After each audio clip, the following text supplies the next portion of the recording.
Hello everyone. So we will continue our course from the last class.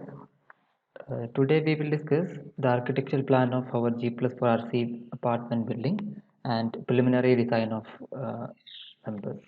Okay, the structural design of G plus 4 RC apartment building. So what are the basic steps involved in the design of buildings? First, we have to know the general details of the buildings and the site. Then we need to prepare an architectural plan. Then we have to make a beam column layout, and that will be the starting point of our structural design. Then we have to go for a preliminary sizing of the structural members, and that part we will be discussing today. And the next step will be the modeling in the ETABS and the load calculations, and some of the loads we need to calculate manually, and some of the loads ETABS will be calculating automatically. Okay, and once we have the loads and models, we can perform the analysis for the applied loads, and then we can go for the design, and then we have to check with IS code, Indian standards, whether do we have to go for redesign or not. That also we have to decide after that, because sometimes the design may not be a single step process, because the design output is our structure should be safe and also it should be economical. So maybe the structure may be safe, but it may not be economical sometimes, because if you have done some over design, then you have to go for redesign again. You can reduce the size of the structural members, then you can check whether is it satisfying the coded provisions or not. Okay, that is why the always the design will be it is a iterative procedure. You have to perform it multiple times in order to get a safe and economical design. So these are the general details which I have taken for our buildings. So our building is a five-story building. So it is G plus 4. So usually this is we will call the building G plus 2 or G plus 4, like that. So G plus 4 means it is having a ground floor, and then it is having another four upper story. So total G plus 4 means it will be a five-story buildings. So floor to floor height we have taken is 3.35 meter. So that is nothing but the height of the story. Okay, usually it will be saying the floor to floor height, because all those things should be very clear, so otherwise we will be making mistakes while calculating the load. Okay, the floor to floor height means, so the simple way we can let me draw a simple buildings. So let it be G plus 1 buildings. It is just a 2D frame I have to draw. Okay, the floor to floor height means this floor. Okay, let me add one more story. That will be, so it is a G plus 3 buildings. Okay, it is now G plus 3 buildings. So the floor to floor height means these are the columns, and this is a beam. Okay, or you can say it is slab. Let us take it is slab. So then floor to floor height means this, if you take this story level, so this floor, so this height, this level to this. Okay, so we are measuring from here to here. So this height is given 3.35 meter. Okay, so that is the floor to floor height. Okay, and the ground floor height is I am taking, it is something different. So the ground floor height is I am taking, it is 3 meter. Okay, and all other four stories are just 3.35 meter. Okay, so let me make it G plus 4.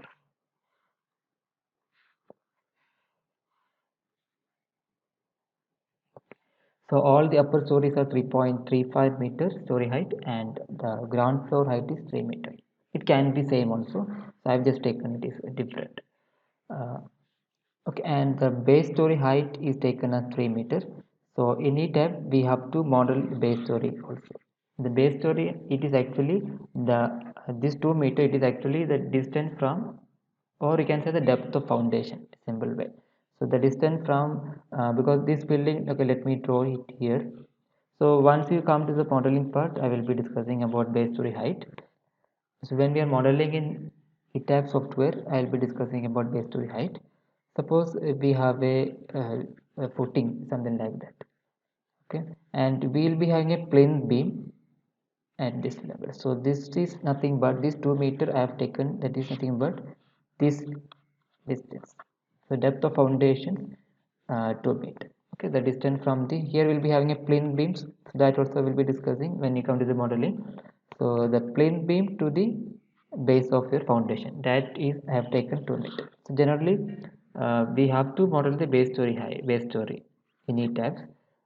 Okay, rather than modeling your structure from the ground level, we will be modeling from the, the foundation level. So the base story height, it will not affect much in the superstructure design and analysis, but generally the base story height we will be assuming like 1.5 to 2 meter. Okay, and the location of structure is taken as in Bhubaneswar, because location is we are specifying, because if we are finding out the wind load or the seismic load, then it depends on the site, it depends on where is your structure is, the location of the structure is a factor, because the different place will have different wind velocity, the wind load may be different. Similarly the earthquake force also, it can be different in the different location, different site. That is why we have to specify what is the location of your proposed building. Accordingly the design will be different. Okay, we cannot have a G plus 4 building same design in the different location, that is not possible. Okay, so there will be difference. So that is the general details, and the structure type is I have taken is reinforced concrete RC, the moment resisting frame. So here I have used the term SMRF, the special moment resisting frame. It is also mainly related to the it is related to the ductile detailing of your structure. So we will be following IS 13920 also, the code for the ductile detailing. That also we'll be discussing in the next class. Okay. So we are also taking the provision from IS 13920. That is why we are taking the frame type is SMRF. Okay, special moment resisting frame. Basically, we have two types of frame. Our structure is a frame structure. So we have two types of frame: moment resisting frame, and another one is SMRF. So these two things we can find out, especially in the seismic code 1893. Okay, so moment resisting frame means it is the this frame we have designed based on only IS 456, and special moment resisting frame, that means we will be designing based on IS 456. In addition to that, we will be following the some of the provisions from IS 13920 code also for the ductile detailing. That is why, so I have taken in that. Okay, that is why the type of structure I have mentioned RCSMR. Okay. So it will not make any difference. Okay, it will not make any difference in the analysis part in the ETABS. It is coming in the detailing part. Okay, and the site details is not much important right now, but I have just mentioned the type of soil is the hard soil I have assumed, and the bearing capacity value I have not given, so we'll be updating it later on if it required. It is required for the foundation design only, so now it is not needed. These are the general details we'll be taking for our G plus 4 buildings, and it is the architectural plan AutoCAD drawing of our G plus 4 building. It is a plan of your ground floor. Okay, so we have a G plus 4 building, so 5 stories. So I will be taking all the 5 stories are typical, all the stories are identical. So whatever is the you can see here one story we have, uh, so one story we will be having 4 flat. Okay, 1 2 3 4. It is an apartment, so 5 stories, 5 into 4, 20 flats. So I will be taking in that way. Okay, so this is why, that is why only one the plan is given. So generally that will be the case of an apartment type buildings. So whatever is there in the one story, so the remaining stories will be having same arrangement only. Okay, except some cases the top floor may have some differences. So otherwise everything will be identical. All the location of rooms, the kitchen, hall, and dimensions, everything will be same in all the floors. So our building is G plus 4. So it is something like this. It is our ground floor, then first, second, third, and fourth. G plus 4 building, G plus 4 buildings. So, but if you see some of the apartment and the real apartment, you can see that some cases or most of the times this ground floor can be they will utilize for parking. It will be just open story. There won't be any flats or something. The ground floor will be just vacant. It will be we'll be calling that open story. Okay. So the advantage is they can get the places for the parking. So if they're going for the construction in the ground floor also, then we have to find the places for the parking. Extra space we have to arrange for the parking. But in our case modeling, we will not take like that. We will just take all the 5 stories are having the 4 flat each. Okay, 5 into 4, 20 flats. I will be taking in that way. So, but in the reality, it can be like this also. Okay. So you can there are some problems associated with this type of planning, and but that can be overcome in the through the design. There are no issues. But please note that in our case we will be taking this will be the floor plan for all the 5 stories. So this is the architectural plan of our buildings, and now we have to decide where is the column location we have to decide. So after that only we can go for the preliminary sizing of the members. Okay, so how to choose the column locations? For that we have to discuss some basics regarding column size, location, orientation, and those aspects. Okay, let us discuss that. So these are the some of the thumb rules. Okay, it is not necessary always you have to follow this, but we'll discuss that. Okay, we'll discuss some of the thumb rules, then we'll get some idea, and then we'll see the codal provisions. What are the guidelines given by the different IS codes for the sizing of the members? So here it is regarding the column size. So up to G plus 3 buildings, you can go for 9-inch by 12-inch columns, or 9-inch by 18-inch, or 9-inch by 24-inch. So if you say in millimeter, it will be something like 230 by 12-inch, mean it is around 300 millimeter. So it is 230 by 450, and this is 230 by 600 millimeter.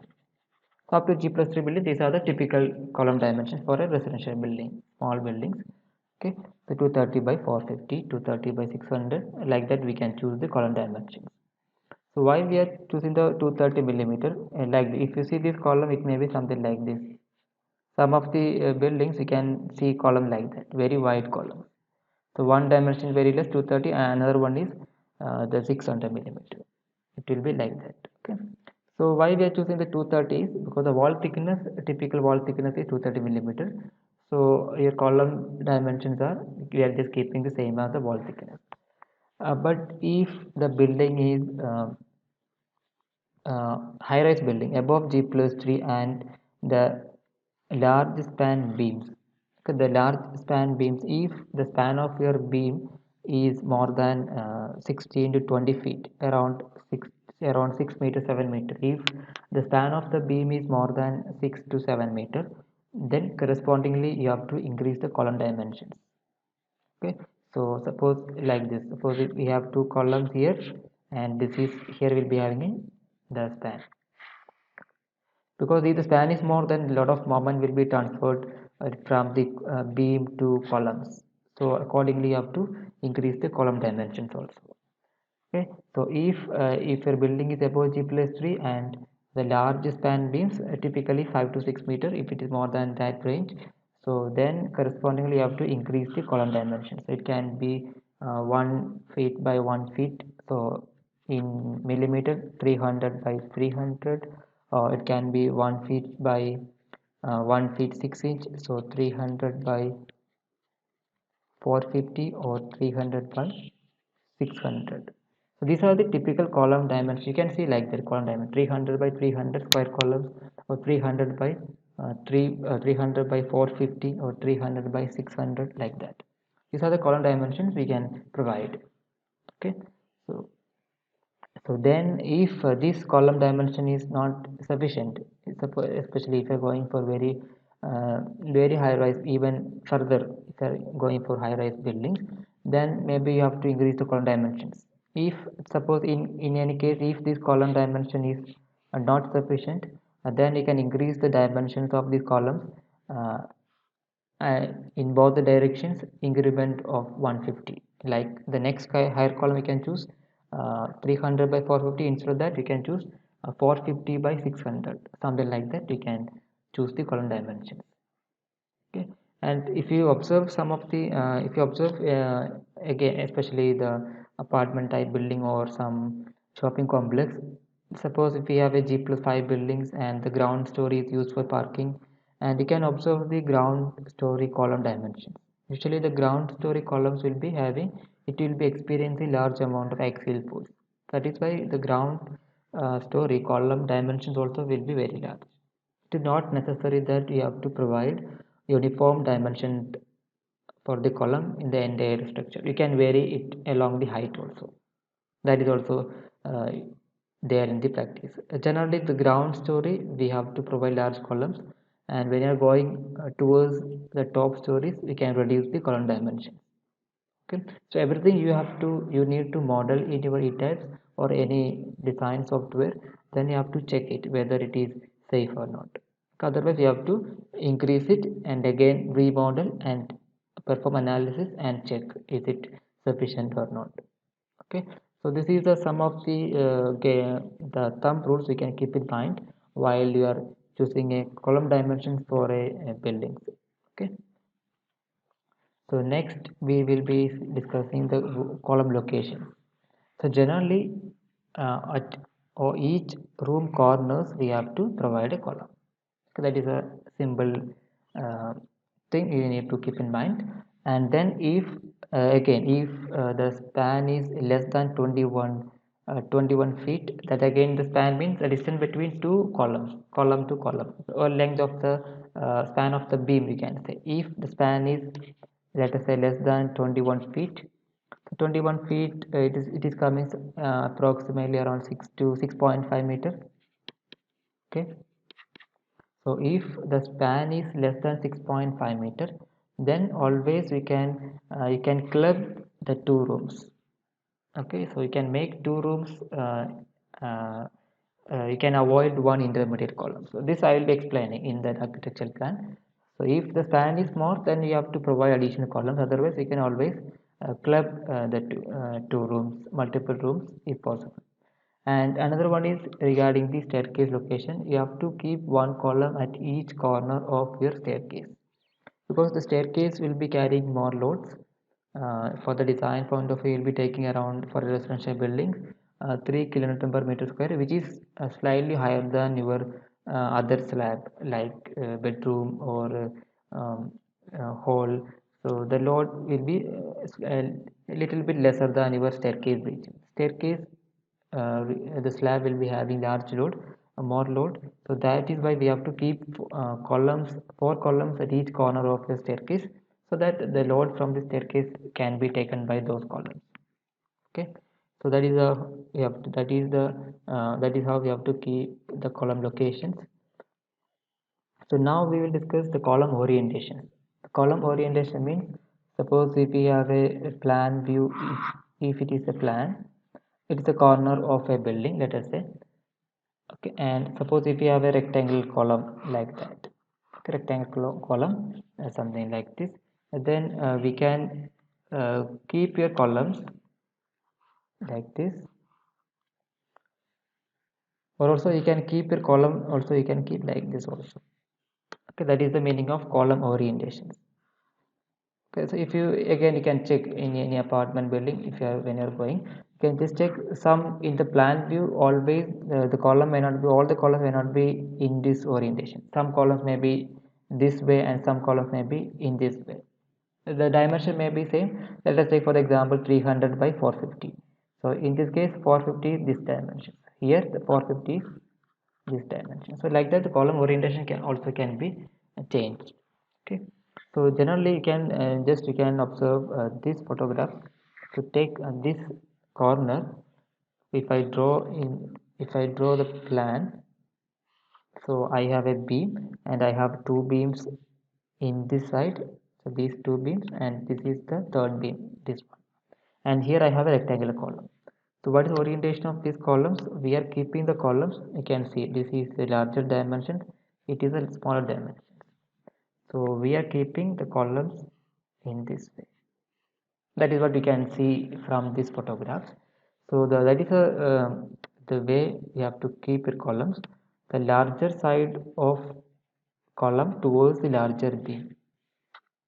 Okay, and that means, so if you take this column, so in these two side I have we have beam in these two side.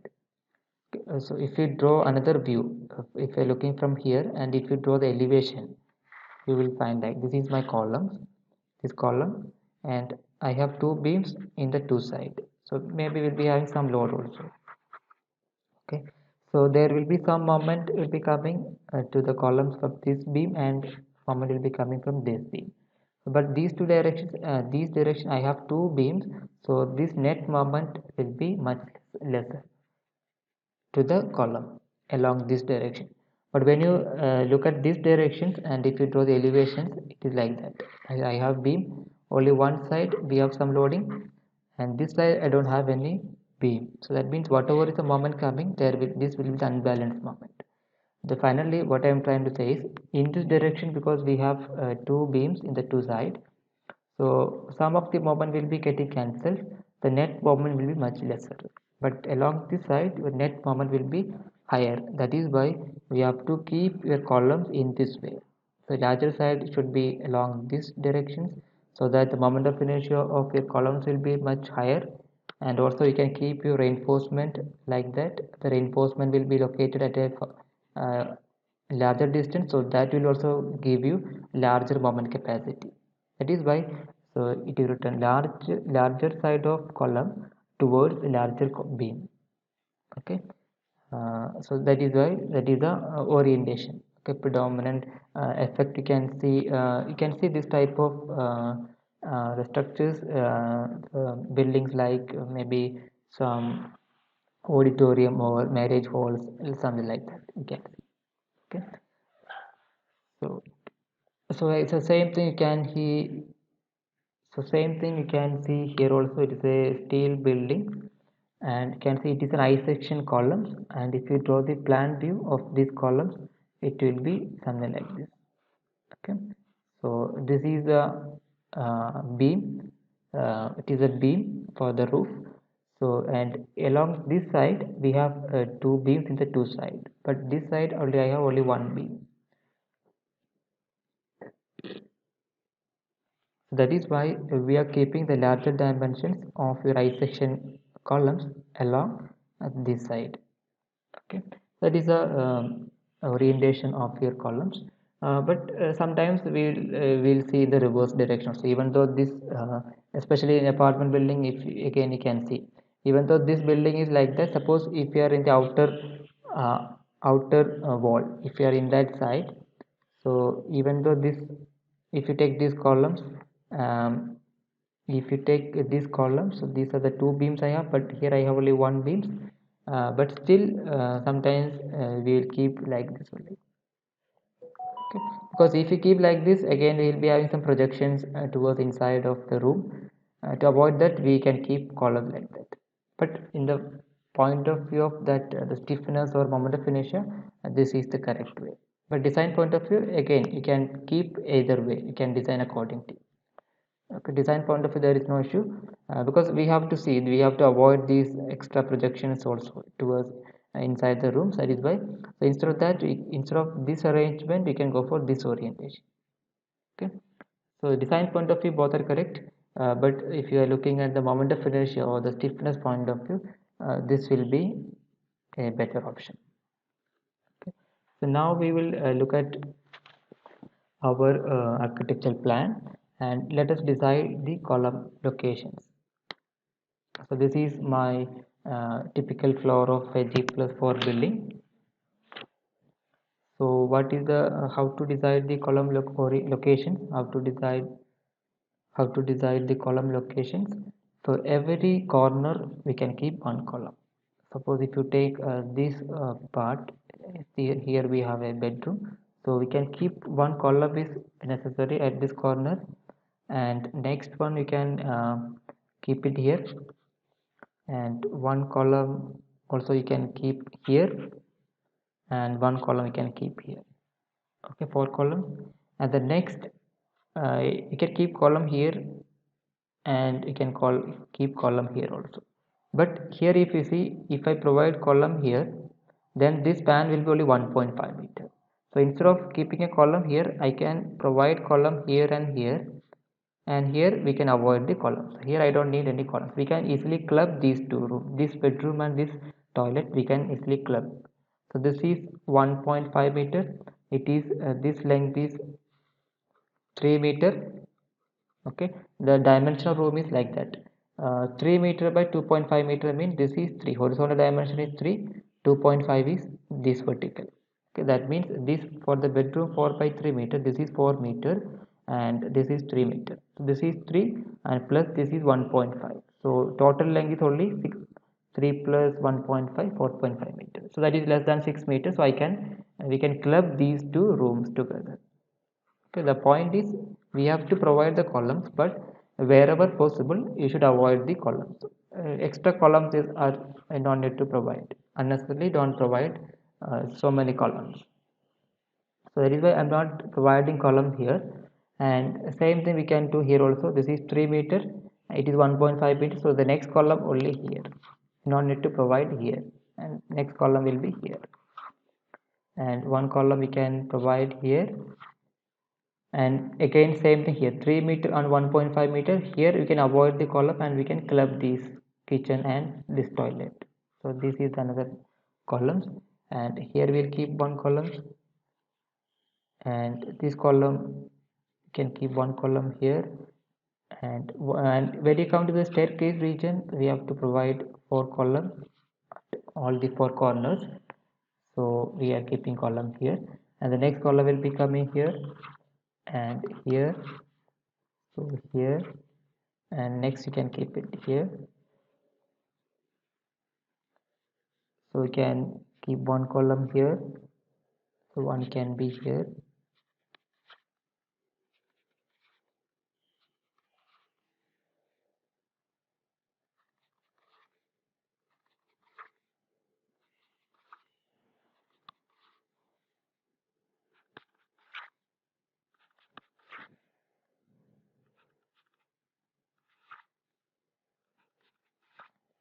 So these are the column locations.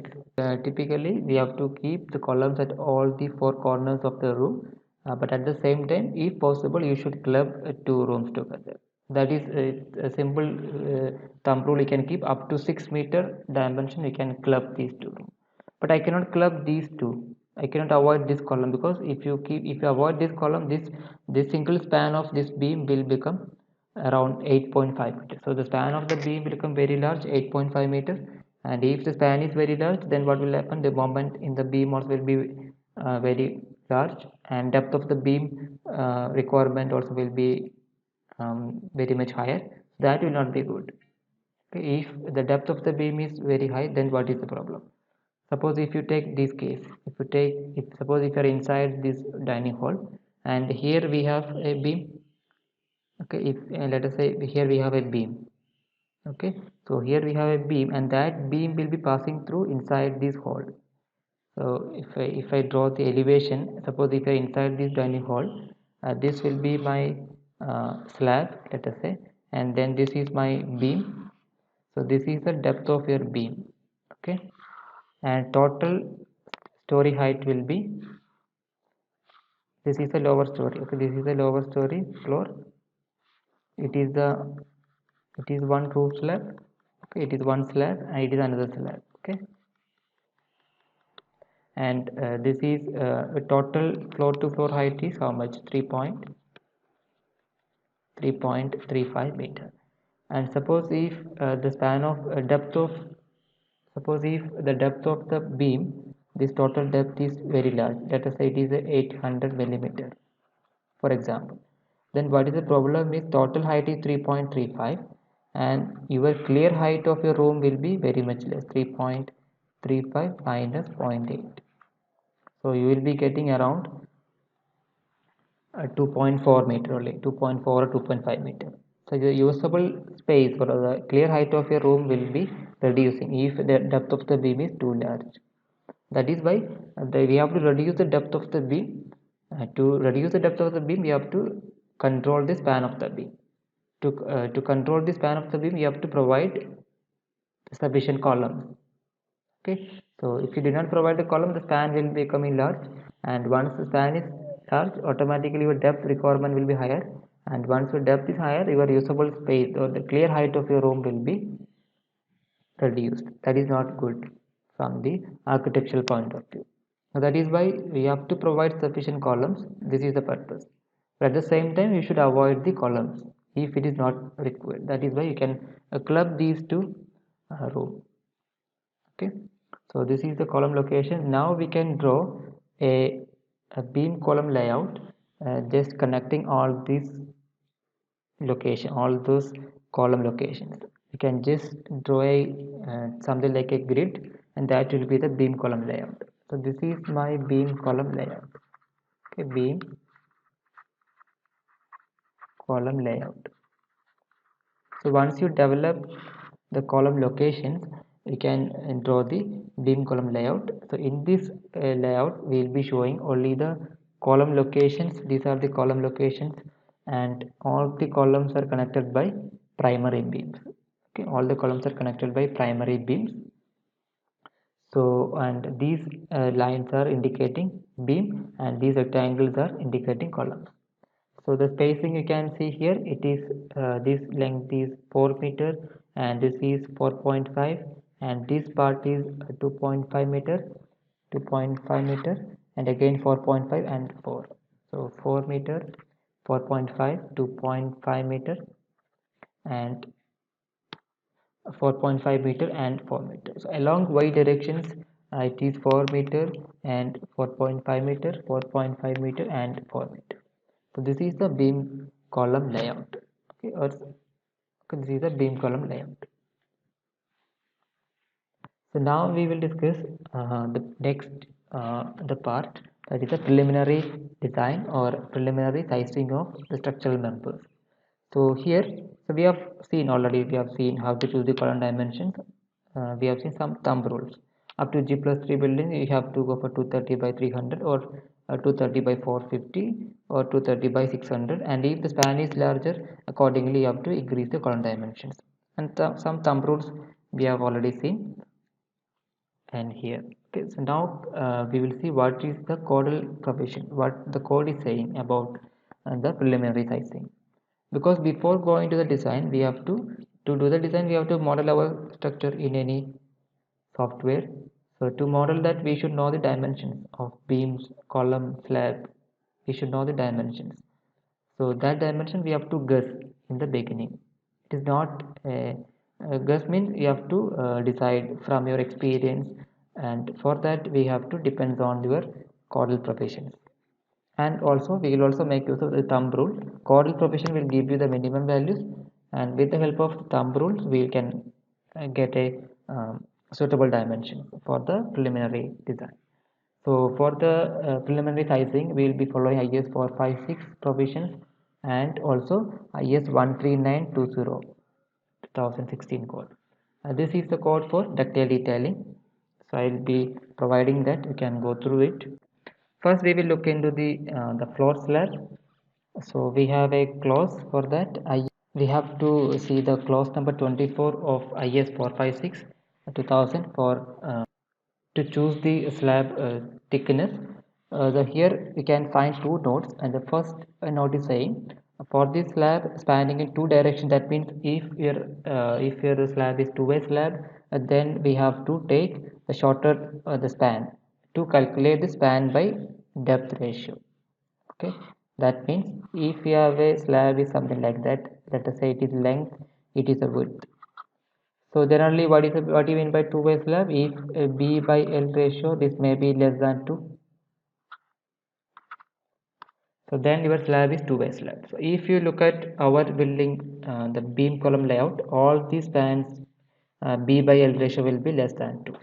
So all the slabs are two-way slab. So we have the IS code is specifying some limiting value for the span by depth ratio. The span of your slab and depth of your slab, the effective depth, that should be 40 for a continuous slab. Okay, and the span means what is the span? That should be the shorter direction. Shorter span we have to take it as the span of your slab, and depth is effective depth. Okay, effective depth means suppose if you take a slab, let us say this is the slab cross section drawing. Okay, and this is my overall thickness, and now there will be some reinforcement. If it is a two-way slab, there will be reinforcement along these directions, and other reinforcement you can see something like that. And you measure the distance from the top to this point. This is the effective depth, and this depth will be the overall depth. Okay, the span should be the shorter span and effective depth, and this ratio, the span by depth ratio, it should be 40 or less if it is a continuous slab. And if you look at our building plan, all these slabs are continuous. There is no simply supported slab, so we will be taking the value 40, and this is the value you have to use if we are using mild steel as the reinforcement, but we will be using HYSD bar FE415 or FE500. So if that is the case, then we have to take the span by depth ratio. The limiting value should be 40. You have to multiply with 0.8, so that should be 32. Okay, and while from this we can find out the depth, that is equal to the span divided by 32. So how to take the span? Because if you look at our building plan, the different slab will be having different dimensions, so you don't need to do that because it is a preliminary sizing. Roughly we are keeping the size, so we can take the uh, larger slab, and we can take a larger slab. Accordingly we can fix everything, so that will be suitable for all the slab. That is the idea. If you take the larger slab, this will be the larger slab, 4.5 meter. It is also 4.5 meter. It is a square, so that means the shorter span will be also 4.5 meter. So the depth, effective depth, should be 4500 by 32, and if you do that, you will be getting effective depth of your slab will be coming 140.6 millimeter. That is the effective depth. Okay, so effective depth you have to provide this much, 140.6 millimeter. So then what will be the overall depth? Overall depth will be effective depth plus half of this reinforcement, because effective depth will measured up to the centroid of this reinforcement, half of the reinforcement diameter plus your clear cover. So generally this we are getting 140, and the minimum reinforcement typically it will be around 12 millimeter, assume a diameter of 12 millimeter, so it will be 6 plus the clear cover for the slab. Generally we'll take 20. Okay, so we can provide the depth is around 165 millimeter, so we will provide this depth as 165 millimeter. So you can check it, the depth is sufficient or not, or if it is more than required, we can check it in the design of slab. Okay, so roughly we'll be keeping 165 millimeter for the depth of the slab. So next we'll be seeing how to choose the beam dimensions. Again we can have similar recommendations for the span by depth ratio.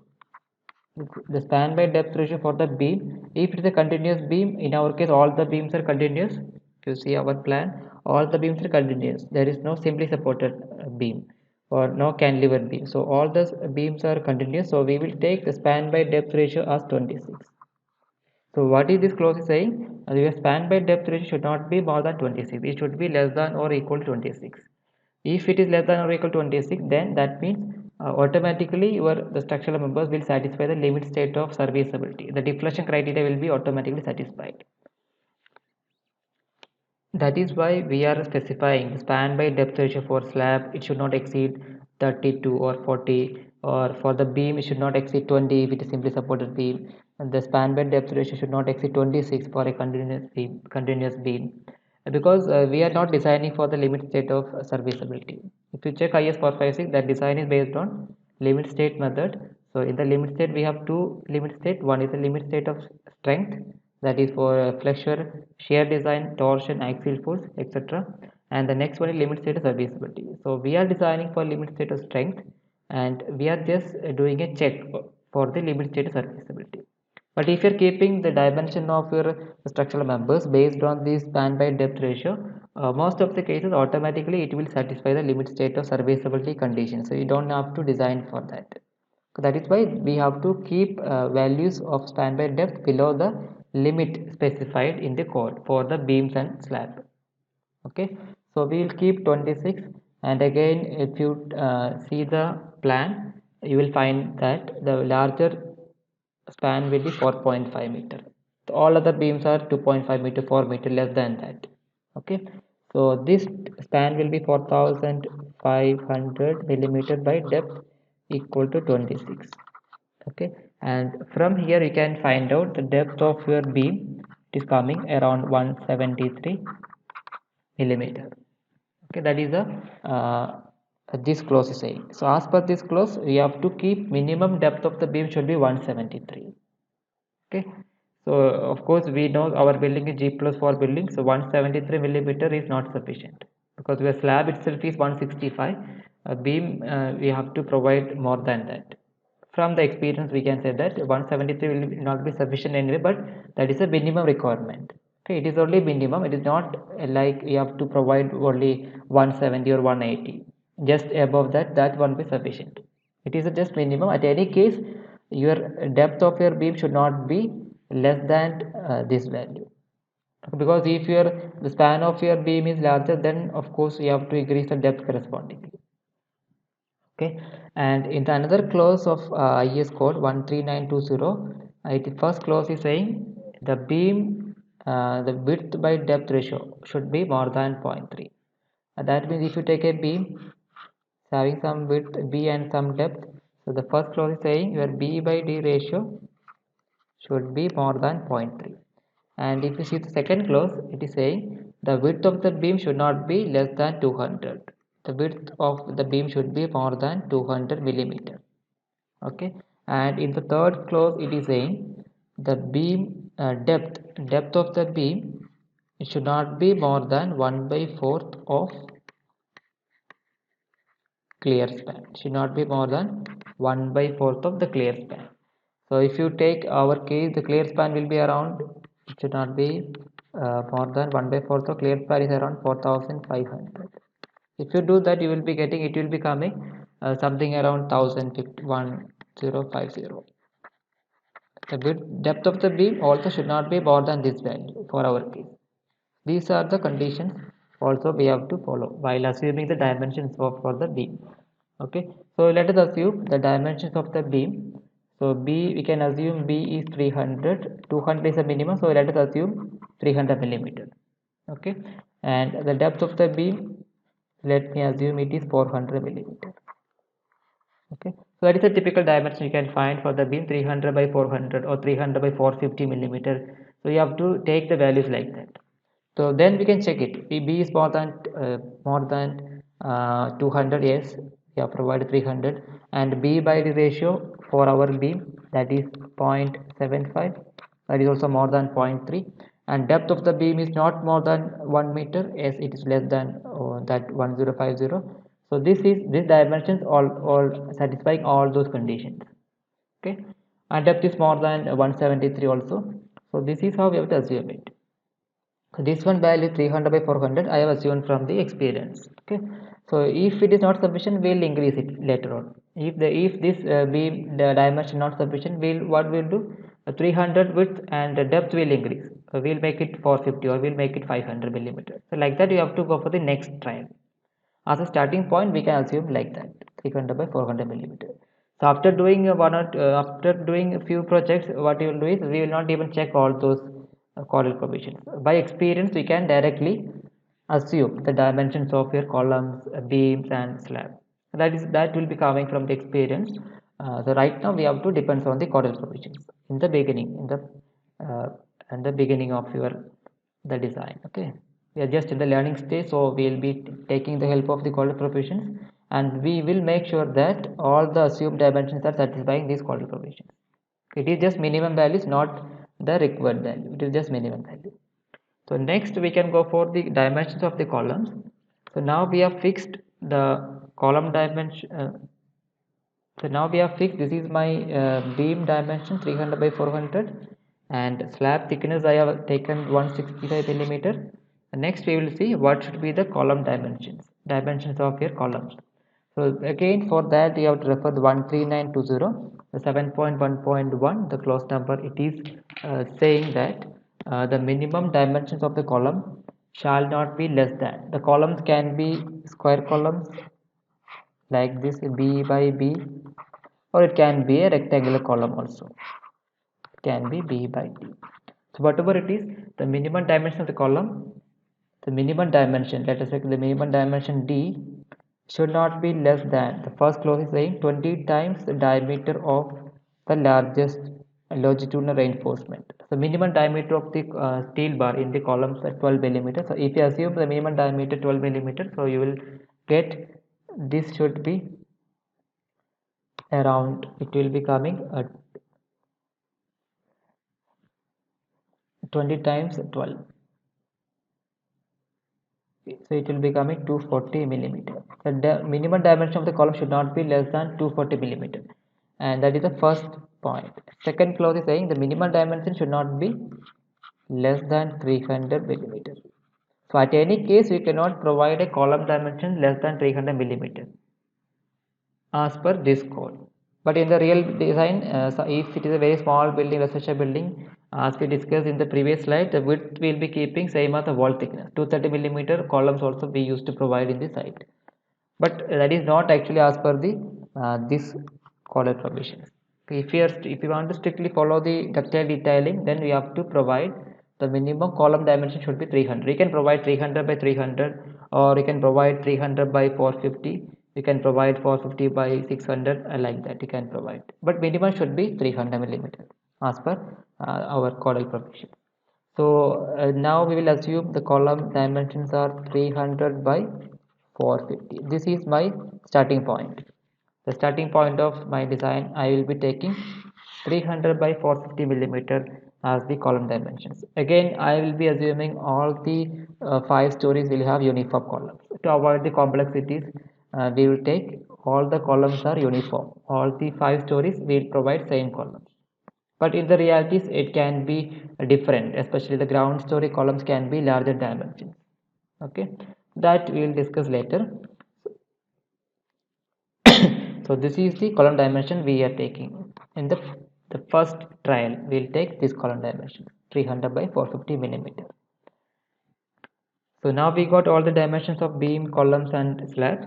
And now if you read the code book, you can see some of the recommendations for the minimum grade. So as per IS 456, the minimum grade should be M20. And also you can find some table you can find in the IS code. So table number 5, you can see the different exposure conditions. The mild exposure, moderate, severe, very severe and extreme. Very severe extreme means if your structure is near to the coastal regions, you have to provide the minimum grade maybe M25. Otherwise you can provide M20. Generally for IS 456, the minimum grade should be M20 for RC members. Okay, and if you look at this code 13920 ductile detailing, you will find that especially from the seismic point of view, the code is recommending you have to provide minimum M25 for a building which is having height more than 15 meter in the seismic zone 3, 4 and 5. So generally we can say that IS 456 minimum grade should be M20, and 13920 minimum grade of concrete should be M25. Okay, that is why for our case we will be taking the grade of concrete for our design. We will take minimum as M25. We will not take M20, we will take M25. Okay, that is the recommendations of IS 13920. We will take M20 as minimum. M20 grade we can take for beam. We will take M25, and and maybe for the columns we will take M30. Okay, so again this can be same or it can be different. Okay, that is also up to the designer. You can take same uniform grade. Most of the times we'll take uniform grade for the beams and columns, and otherwise we can take a different grade also. And if different means you should take higher grade for the columns, and you can take lower grade for the beam. M25 for the beams and M30 grade will take for the columns. Okay, so finally we are come up with the dimensions, approximate dimensions. So we have prepared the beam column layout and preliminary sizing. All the primary beams will take 300 by 400 millimeter, and if there is some secondary beams we can take lower dimensions, 230 by 250 you can take it. So what is secondary beams, that we will discuss later on. Right now in our plan there is no secondary beam, only primary beams are there, and we will be providing the plinth level, we will provide plinth beams.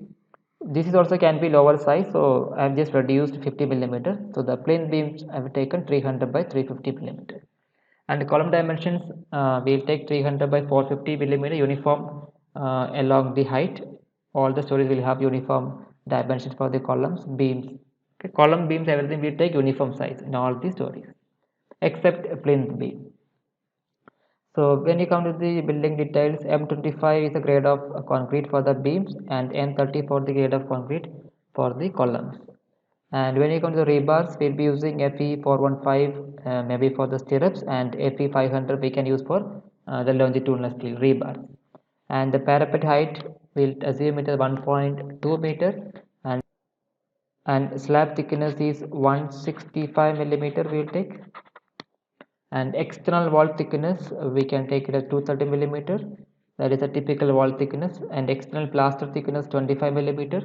And because external side, the exterior we have to, in the exterior we have to provide larger thickness, so the plaster will provide 25 millimeter. When you come to the interior, the interior plaster thickness will take only 15 millimeter, and all the internal walls are 115 millimeter thickness we will be taking. Okay, so what I mean is external and internal walls. Let me take the plan of your architectural plan of our building. So all these walls, okay, all these walls are external walls. The external walls are usually thicker, 230 millimeter we will take, and all these internal walls are just partition walls. That will be thinner, so we can take 150 millimeter. And again, if you come to the external walls, the exterior side will have 25 millimeter of plaster thickness, and all the walls interior side of all the walls will be 15 millimeter thickness for the plaster. For the external, it is exposed to the surroundings, so we have to keep larger the plaster thickness. That is why 25 we are taking for our design, because all those thickness will be coming into a picture when you are doing the load calculation, self height of your structures. So we will stop today's class with this. The next class we will do the modeling of our building structure in the ETABS software. So now we got all the dimensions, so we can go for modeling. And after that we'll be seeing the load calculations, and then we will proceed for the analysis and design. Thank you.